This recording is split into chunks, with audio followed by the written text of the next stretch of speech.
یا ایہا الذین آمنوا، اے ایمان والو، اللہ کا پیغام مومنوں کے نام۔ الحمدللہ رب العالمین والصلاة والسلام علی سید المرسلین، اما بعد فاعوذ باللہ من الشیطان الرجیم، بسم اللہ الرحمن الرحیم۔ الصلاة والسلام علیکہ یا رسول اللہ وعلی آلکہ واصحابکہ یا حبیب اللہ، الصلاة والسلام علیکہ یا نبی اللہ وعلی آلکہ واصحابکہ یا نور اللہ۔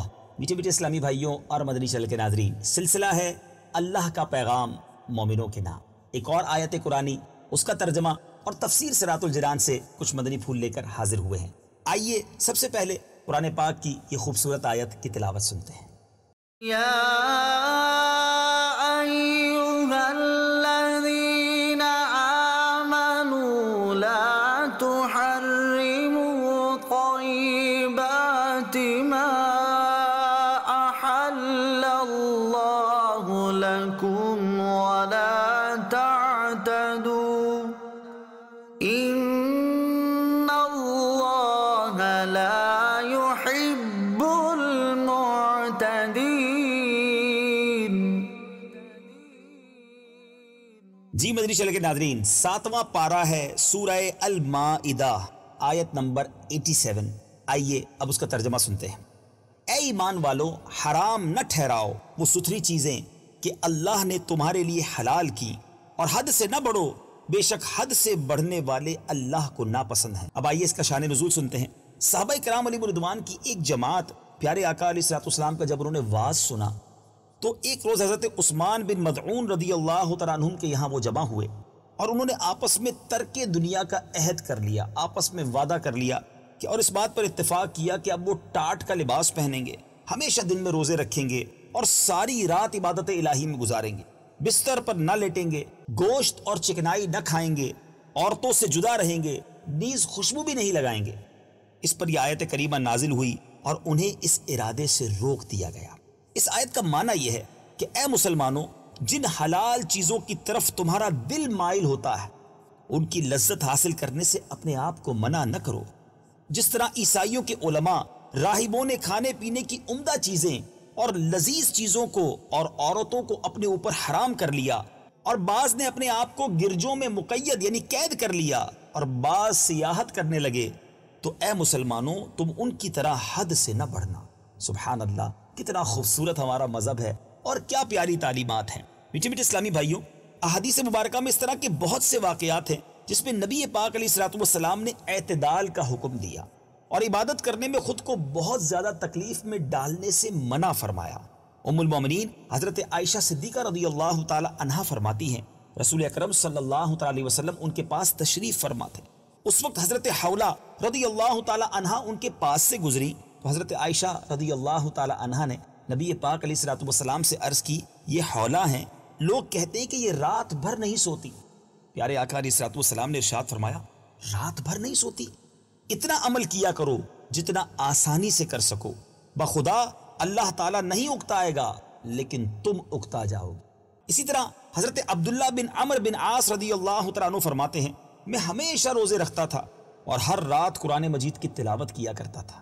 نبی کریم علیہ السلام کے سامنے میرا ذکر کیا گیا تو آپ علیہ السلام نے مجھے بلوایا، میں خدمت اقدس میں حاضر ہوا تو پیارے آقا علیہ السلام نے ارشاد فرمایا، مجھے یہ خبر ملی ہے کہ تم ہمیشہ روزے رکھتے ہو اور ہر رات قرآن مجید پڑھتے ہو۔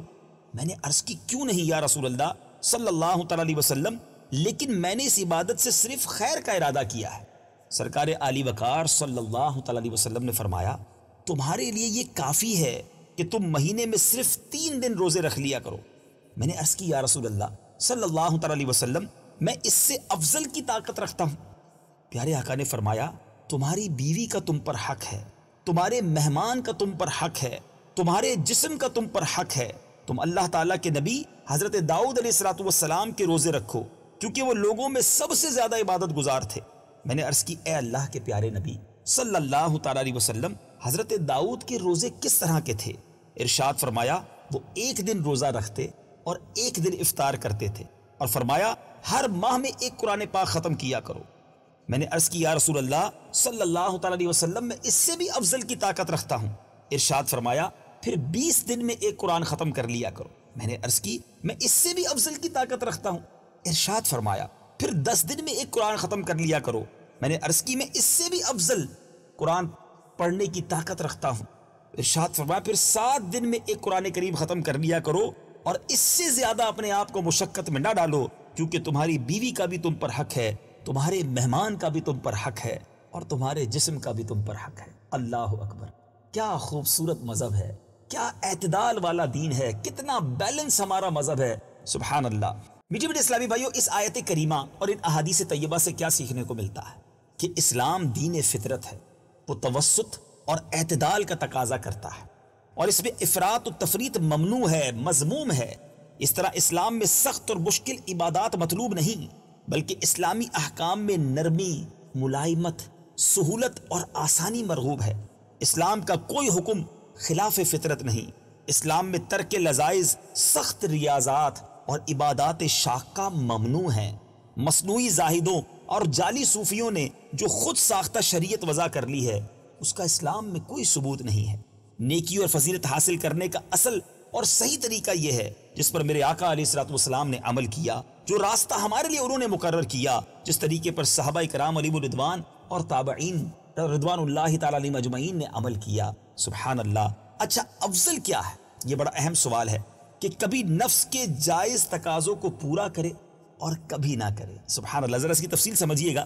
اگرچہ اس آیت میں دیے ہوئے اللہ کے حلال رزق سے کھانے کا ذکر ہے لیکن اس کا معنی یہ ہے کہ اللہ تعالیٰ کی دی ہوئی تمام نعمتوں سے بہرہ اندوز یعنی فائدہ اٹھانے والا ہو. اس میں کھانے پینے کے علاوہ لباس, سواری, مکان, ازدواج کی نعمتیں یہ سب شامل ہیں. اور بالخصوص کھانے پینے کی نعمتوں کا اس لیے ذکر فرمایا کہ یہ انسان کی اولین اور بنیادی ضرورت ہے.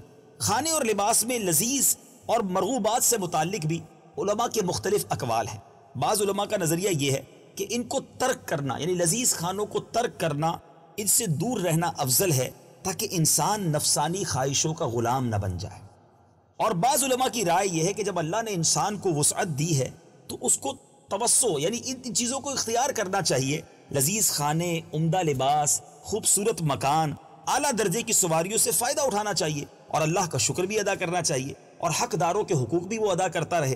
تاہم توسط یعنی درمیانی راہ جو ہے نا, اعتدال کی راہ, وہ زیادہ پسندیدہ ہے. یعنی کبھی تو مرغوبات نفسی یعنی لذیذ کھانے ہیں, اچھے لباس ہیں, اس سے حصہ لے اور کبھی نفس کے تقاضوں کو پورا نہ کرے تاکہ فقر اور غنا دونوں مرتبوں کا جامع بن جائے. سبحان اللہ. کیا بات ہے میرے رب کے کلام کی اور کیا بات ہے اسلامی تعلیمات کی. امید ہے اس خوبصورت آیت کا درس آج آپ نے سنا ہوگا.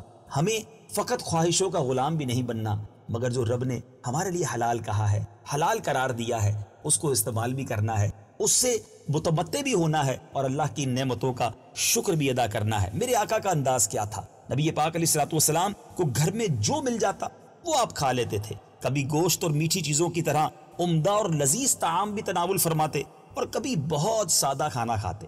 آپ علیہ الصلوۃ والسلام نمک, زیتون کے تیل یا سرکے کے ساتھ جو کی روٹی بھی کھا لیا کرتے.